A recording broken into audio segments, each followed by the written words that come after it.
வணக்கம். இந்திய நேரப்படி மதியம் 1:30 மணி செய்திகள். முதலில் ஜெம் தலைப்புச் செய்திகளை காணலாம்.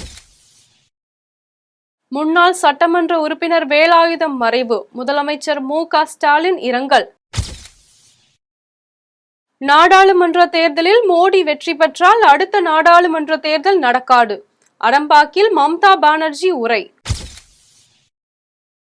அதானி அம்பானியிடம் கருப்பு பணம், பிரதமர் மோடி ஏன் நடவடிக்கை எடுக்கவில்லை என அமைச்சர் மனோ தங்கராஜ் கேள்வி. சவுக்கு சங்கர் மருத்துவமனையில் அனுமதி, மத்திய சிறையில் சவுக்கு சங்கர் தாக்கப்பட்டதாக அவரது வழக்கறிஞர் புகார். தொடர்ந்து இரண்டாவது நாளாக போராட்டம், 30 ஊழியர்களை பணி நீக்கம் செய்தது ஏர் இந்தியா எக்ஸ்பிரஸ். மக்களவை தேர்தல் வாக்கு எண்ணிக்கை ஏற்பாடுகள், பிற்பகல் 3 மணிக்கு ஆலோசனை மேற்கொள்கிறார் சத்யபிரதா சாஹூ. நீலகிரி மாவட்டத்திற்கு நாளை உள்ளூர் விடுமுறை, மாவட்ட ஆட்சியர் அருணா அறிவிப்பு. நடப்பு IPL தொடரில் 58வது லீக் போட்டி, பெங்களூரு பஞ்சாப் அணிகள் இன்று மோதல்.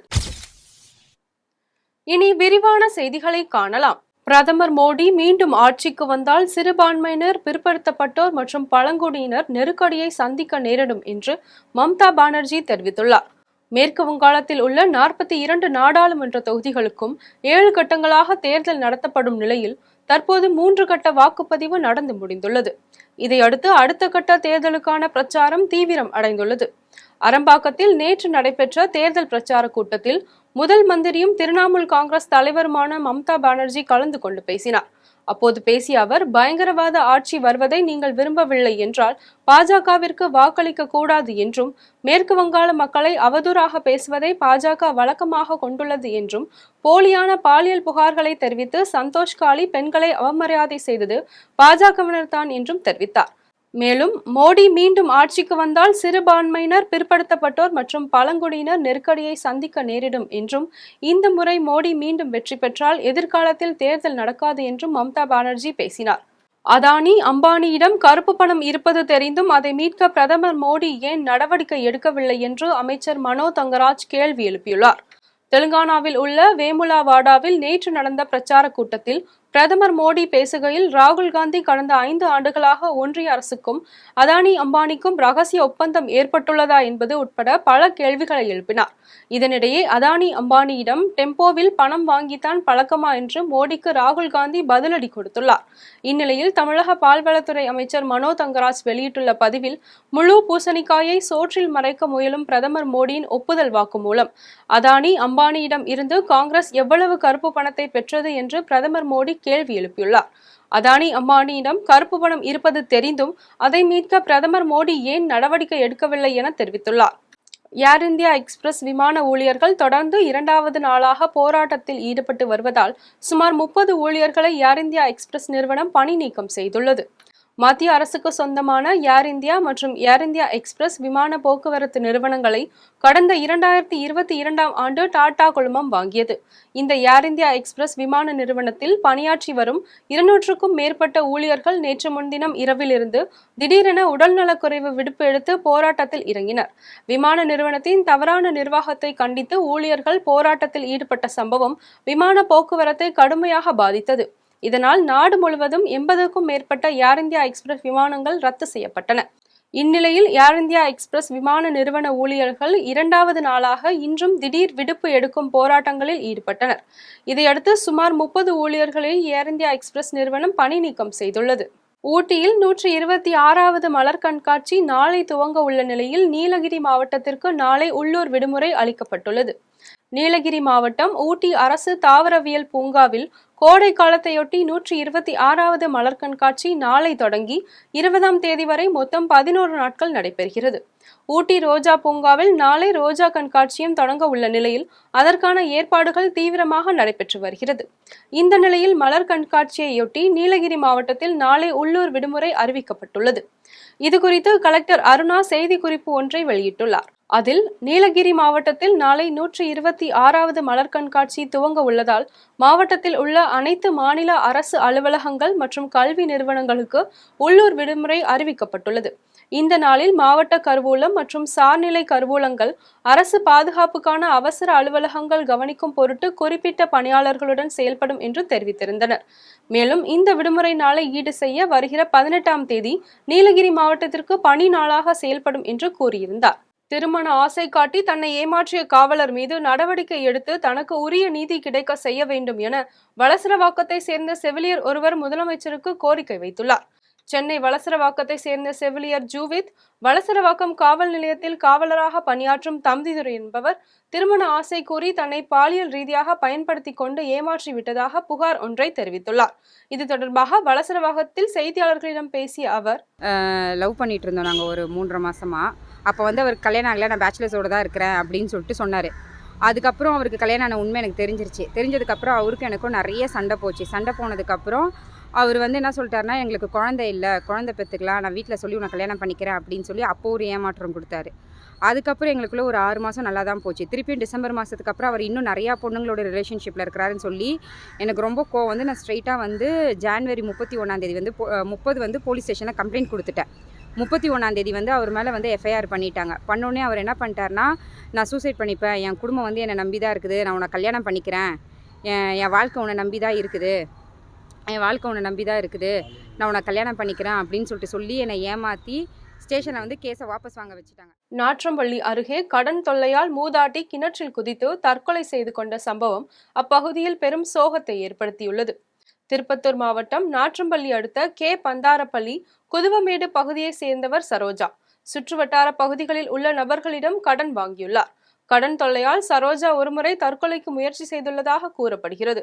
இந்த நிலையில் அதேபோல் கடன் தொல்லை அதிகமாக இருந்ததால் மனமுடைந்த சரோஜா வீட்டின் அருகே உள்ள குமரேசன் என்பவருடைய கிணற்றில் குதித்து தற்கொலை செய்து கொண்டார். தகவல் அறிந்த நாற்றம்பள்ளி தீயணைப்பு துறையினர் விரைந்து கிணற்றில் விழுந்த சரோஜாவின் உடலை மீட்டு நாற்றம்பள்ளி காவல்துறையினரிடம் ஒப்படைத்தனர். பின்னர் சரோஜாவின் உடலை பிரேத பரிசோதனைக்காக திருப்பத்தூர் அரசு மருத்துவமனைக்கு அனுப்பி வைத்தனர். சென்னையில் காவலர் குடியிருப்பில் வளர்க்கும் நாய் கடித்ததில் சிறுவன் பலத்த காயமடைந்த சம்பவம் பெரும் பரபரப்பை ஏற்படுத்தியுள்ளது. சென்னை வேளச்சேரி பகுதியை சேர்ந்த அஸ்வந்த் எனும் சிறுவன் பள்ளி விடுமுறையில் ஆலந்தூரில் உள்ள தனது உறவினர் வீட்டிற்கு வந்துள்ளான். இந்நிலையில் ஆலந்தூர் காவலர் குடியிருப்பில் உள்ள அவரது அத்தை வீட்டில் விளையாடி கொண்டிருந்த பொழுது அதே பகுதியில் வீட்டில் வளர்க்கக்கூடிய நாய் சிறுவன் அஸ்வந்தை கடித்தது. இதில் பலத்த காயமடைந்த சிறுவனை சக குடியிருப்பில் உள்ள காவலர்கள் மீட்டு அருகிலுள்ள மருத்துவமனையில் சிகிச்சைக்காக கொண்டு சென்றனர். மேலும் இது தொடர்பாக சிறுவனின் அத்தை, மாமா சிறுவனை நாய் கடித்த விவகாரம் தொடர்பாக புனித தோமையார் காவல் நிலையத்தில் புகார் அளித்துள்ளனர். புகாரின் பேரில் காவல்துறையினர் விசாரணை நடத்தி வருகின்றனர். என்னை நாய் கடிச்சிருந்துச்சு. நாங்கள்லாம் சேர்ந்து அந்த இடத்துல விளாண்டுட்டு இருந்தோம். அப்போ ஒரு பையன் நாயை வாக்கிங் கூட்டு வந்தான். நாங்கள் அந்த இடத்துல தான் ஒளிஞ்சிட்டு இருக்கும் போது அந்த பையன் எங்களை எங்கள் பக்கத்தில் கூட்டு வந்தோடனே பக்கத்தில் இந்த பையன் ஓடினதுக்கப்புறம் தான் நான் திரும்பி பார்த்து அங்கே நாய் ஓடுறதுக்குள்ளே கீழே கல் தடுக்கி விழுந்து கையை கடிச்சிருச்சு ஃபுல்லாக. சவுக்கு சங்கருக்கு மருத்துவமனையில் வைத்து சிகிச்சை அளிக்க நீதிமன்றம் உத்தரவு அளித்துள்ளதாக சவுக்கு சங்கர் தரப்பு வழக்கறிஞர் கோபாலகிருஷ்ணன் தெரிவித்தார். பிரபல யூடியூபர் சவுக்கு சங்கர் பெண் காவல்துறை அதிகாரியை பற்றி அவதூறாக பேசிய வழக்கில் கைது செய்யப்பட்டு கோவை மத்திய சிறையில் அடைக்கப்பட்டுள்ளார். இந்நிலையில் அவர் மத்திய சிறையில் தாக்கப்பட்டதாக சவுக்கு சங்கரின் தரப்பு வழக்கறிஞர் கோபாலகிருஷ்ணன் கோவை நீதிமன்றத்தில் மனு தாக்கல் செய்திருந்தார். அதன் அடிப்படையில் சட்ட பணிகள் குழுவினர் சிறைக்குள் சென்று பரிசோதனை மேற்கொண்டனர். இது குறித்து சவுக்கு சங்கர் தரப்பு வழக்கறிஞர் கோபாலகிருஷ்ணன் கோவை நீதிமன்ற வளாகத்தில் செய்தியாளர்களை சந்தித்தார். அப்போது பேசிய அவர், நாம் முதல்ல நம்ம ப்ரெஸ்ஸை சந்தித்து சொன்னோம், இந்த மாதிரி சவுக்கு சங்கர் அவர்கள் ஜெயிலில் தாக்கப்பட்டிருக்காருன்னு அவர் சொன்னதை நான் உங்களுக்கு முன்னாடி ப்ரெஸ்ஸில் சொல்லியிருந்தேன். அது சம்மந்தமாக குற்றவியல் நடுவர் நீதிமன்றம் 4 நம்ம மனு தாக்கல் செய்திருந்தோம். அந்த மனு மீது நேற்று டிஎல்ஏ டிஸ்ட்ரிக்ட் லீகல் சர்வீஸ் அத்தாரிட்டியில் போய் பார்த்துட்டு வந்திருந்தாங்க. அவங்க ரிப்போர்ட் ஃபைல் பண்ணியிருந்தாங்க. அந்த ரிப்போர்ட்டை பேஸ் பண்ணி இன்றைக்கி உத்தரவு பகிரப்பட்டிருக்கு. அதில் அந்த மனு அனுமதிக்கப்பட்டு சவுக் சங்கர் அவர்களை கோயம்புத்தூர் மெடிக்கல் காலேஜில் வச்சு அவருடைய காயங்கள் குறித்து ஆய்வு செய்து அவருக்கான சிகிச்சை அளிக்கணும்னு சொல்லி கனம் நீதிபதி அவர்கள் உத்தரவு போட்டிருக்காரு. இன்றைக்கி சாயந்தரம் இப்போ இதுதான் உத்தரவு ஆகிருக்கு. அந்த காப்பீஸ் நாளைக்கு காலையில் நம்மளுக்கு கிடச்சிரும், அது வேறு பிரச்சனை. பட் உத்தரவாகி ஆன்லைன்லேயே போட்டாங்க, பெட்டிஷன் அலோவ் ஆகிடுச்சு. இப்போ அவருக்கு வந்து இப்போ நம்ம எதற்கு போராடினமோ அதில் நம்ம சக்ஸஸ் பண்ணியிருக்கிறோம். கோயம்பேடு அருகே இரவு நேரத்தில் வீடு புகுந்த மர்ம நபர் பெண் ஆசிரியரை பாலியல் பலாத்காரம் செய்த சம்பவம் பெரும் பரபரப்பை ஏற்படுத்தியுள்ளது. சென்னை கோயம்பேடு பகுதியில் வசித்து வரும் 31 வயதுடைய பெண் தனியார் பள்ளியில் ஆசிரியராக பணிபுரிந்து வருகிறார். இவர் இரவு வெயிலின் தாக்கம் அதிகமாக இருந்ததால் கதவை சற்று திறந்து வைத்து தூங்கிய நிலையில் போதையில் மர்ம நபர் ஒருவர் அந்த வீட்டிற்குள் நுழைந்துள்ளார். பின்னர் அந்த மர்ம நபர் தூங்கிக் கொண்டிருந்த பெண்ணிடம் கத்தியை காட்டு மிரட்டி அவரை பாலியல் பலாத்காரம் செய்துள்ளார். இதையடுத்து அக்கம் பக்கத்தில் இருந்தவர்கள் அந்த நபரை மடக்கி பிடித்து சரமாரியாக தாக்கியுள்ளனர். தகவல் அறிந்து சம்பவ இடத்திற்கு வந்த போலீசார் இருவரையும் மீட்டு மருத்துவமனைக்கு அனுப்பி வைத்தனர்.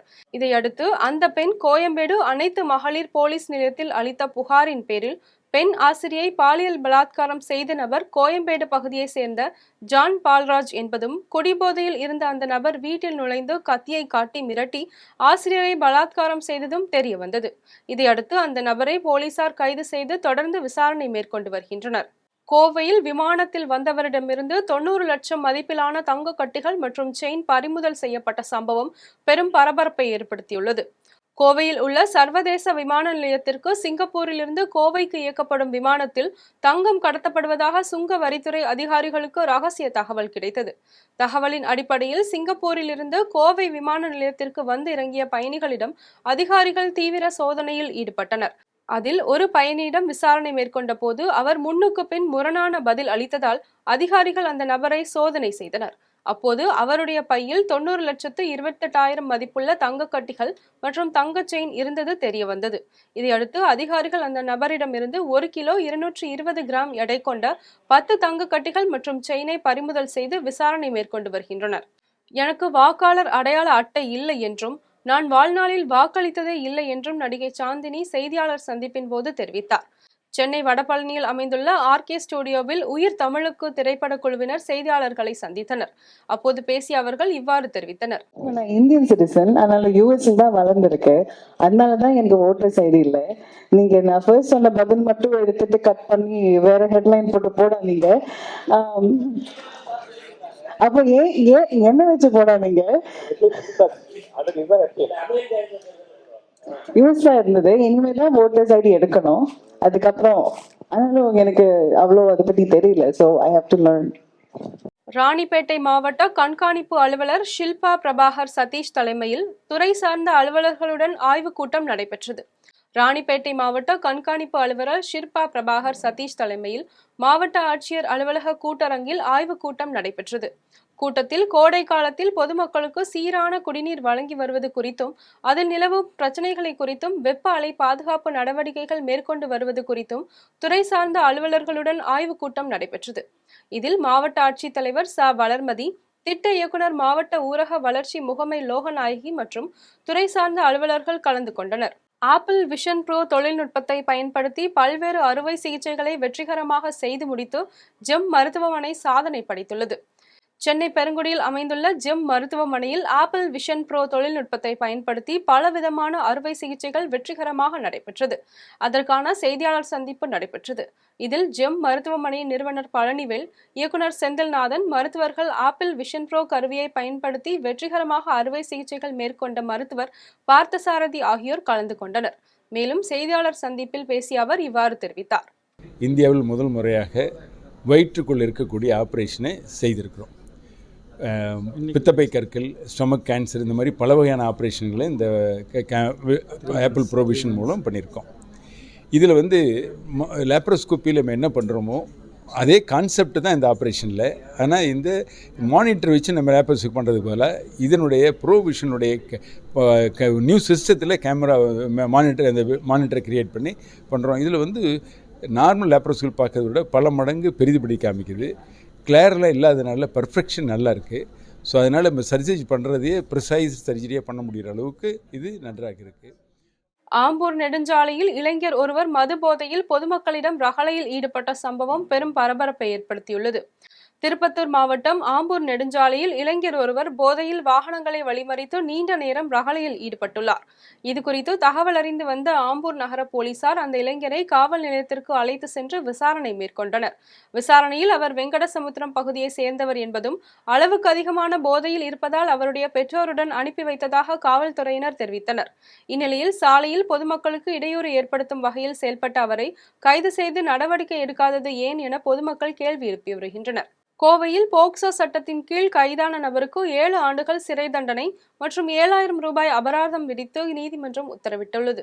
கோவை மாவட்டத்தில் கடந்த 2022ஆம் ஆண்டு 7 வயது சிறுமியை பாலியல் பலாத்காரம் செய்த குற்றத்திற்காக செட்டிப்பாளையம் காவல் நிலையத்தில் ரவிக்குமார் என்பவர் மீது வழக்கு பதிவு செய்யப்பட்டது. இவ்வழக்கு சம்பந்தமாக கோவை மாவட்ட போக்சோ சிறப்பு நீதிமன்றத்தில் விசாரணை நடைபெற்று வந்த நிலையில் வழக்கின் விசாரணை முடிவு பெற்றது. இதில் குற்றவாளிக்கு 7 ஆண்டுகள் சிறை தண்டனை மற்றும் 7,000 ரூபாய் அபராதம் விதித்து நீதிபதி தீர்ப்பு வழங்கினார். விருத்தாச்சலத்தில் காவல்துறை சார்பில் கண்காணிப்பு கேமரா பொருத்துவது குறித்து விழிப்புணர்வு நடைபயிற்சி மற்றும் யோகா பயிற்சி நடைபெற்றது. கடலூர் மாவட்டம் விருத்தாச்சலம் வடக்கு பெரியார் நகர் பூங்காவில் நடைபெற்ற யோகா பயிற்சி மற்றும் நடைபயிற்சி நிகழ்ச்சிக்கு விருத்தாச்சலம் துணை காவல் கண்காணிப்பாளர் ஆரோக்கியராஜ் தலைமை தாங்கினார். நிகழ்ச்சியில் நகரமன்ற உறுப்பினர் ஆட்டோ பாண்டியன் சிறப்பு அழைப்பாளராக கலந்து கொண்டு பொதுமக்களுக்கு சிசிடிவி தொடர்பான அறிவுரைகளை வழங்கினார். பின்னர் விருத்தாச்சலம் துணை காவல் கண்காணிப்பாளர் ஆரோக்கியராஜ் பேசும்போது, விருத்தாச்சலம் நகர பகுதியில் அனைத்து குற்றங்களை தடுக்கவும், குற்றம் நடைபெற்றால் கண்டறியவும் கண்காணிப்பு கேமரா மிகவும் அவசியமாகிறது எனவும், வீட்டிற்கு இரும்பு கேட், இரும்பு பூட்டு இருப்பதை விட ஒரு சிசிடிவி கேமரா பொருத்துவது வீட்டிற்கு பாதுகாப்பு அளிக்கும் எனவும் கூறினார். நிகழ்ச்சியில் காவல் ஆய்வாளர் முருகேசன், மங்களம்பேட்டை காவல் ஆய்வாளர் சந்திரசேகரன், உதவி ஆய்வாளர்கள் ஐயனார் உட்பட பலர் கலந்து கொண்டனர். ஆண்டிப்பட்டி பகவதி அம்மன் கோவில் சித்திரை திருவிழாவில் பக்தர்கள் தங்களது நேர்த்தி கடனை செலுத்தினர்.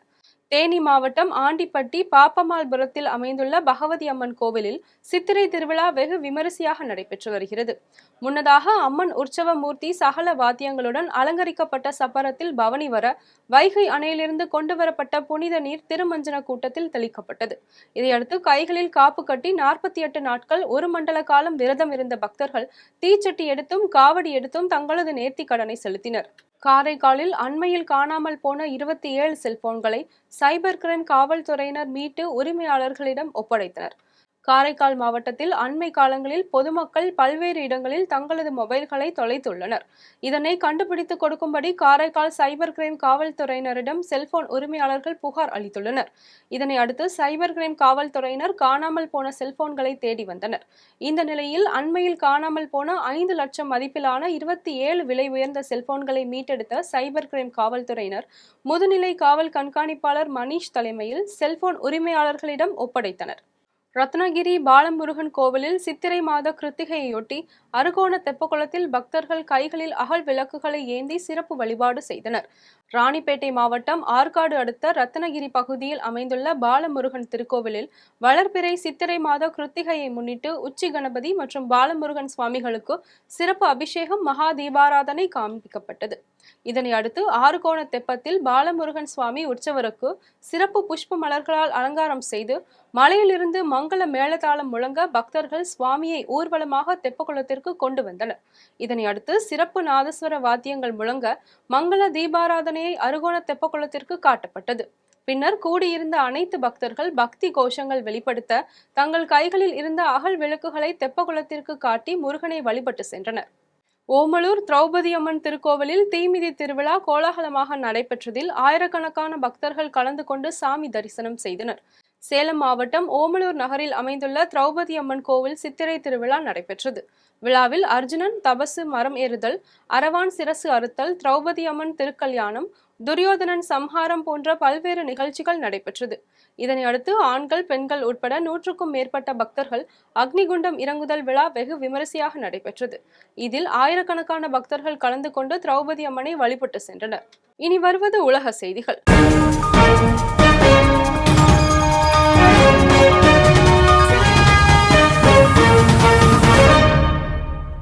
துருக்கியில் சரக்கு விமானம் ஒன்றின் முன் தரையிறங்கும் கியர் செயலிழந்ததால் விமானம் அவசரமாக தரையிறக்கப்பட்டது.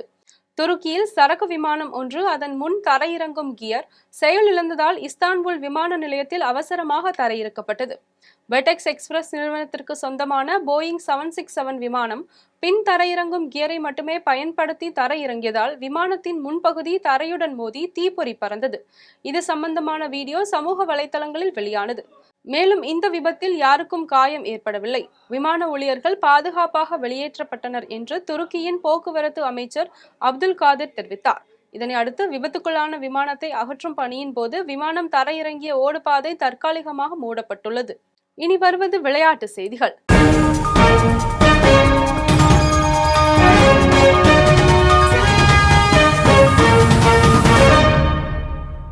IPL கிரிக்கெட் தொடரில் பஞ்சாப் பெங்களூரு அணிகள் இன்று மோதுகின்றன.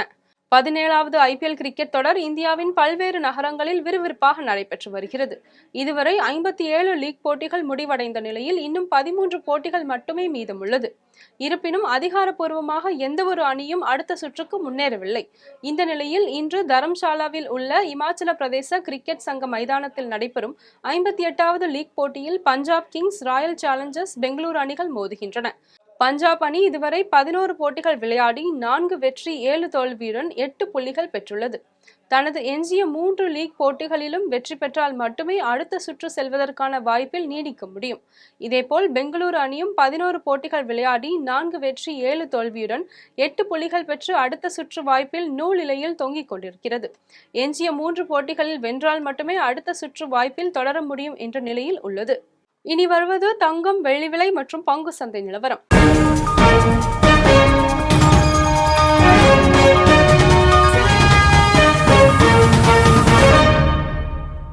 சென்னையில் இன்று ஆபரண தங்கத்தின் விலை சவரனுக்கு 120 ரூபாய் குறைந்து 52,920 ரூபாய்க்கு விற்பனை செய்யப்படுகிறது. சென்னையில் இன்று ஆபரண தங்கத்தின் விலை கிராமுக்கு 15 ரூபாய் குறைந்து 6,615 ரூபாய்க்கு விற்பனை செய்யப்படுகிறது. ஆபரண தங்கத்தின் விலை சவரனுக்கு 120 ரூபாய் குறைந்து 52,920 ரூபாய்க்கு விற்பனை செய்யப்படுகிறது. 24 கேரட் தூய தங்கம் ஒரு சவரன் 57,728 ரூபாய்க்கு விற்பனை செய்யப்படுகிறது. 1 கிராம் வெள்ளி 88 ரூபாய் 70 காசுகளுக்கும் 1 கிலோ வெள்ளி 88,700 ரூபாய்க்கும் விற்பனை செய்யப்படுகிறது. மும்பை பங்குச்சந்தை இன்று சரிவுடன் காணப்படுகிறது. மும்பை பங்குச்சந்தை குறியீட்டு எண் சென்செக்ஸ் 494 புள்ளிகள் குறைந்து 72,972 புள்ளிகளில் வணிகமாகிறது.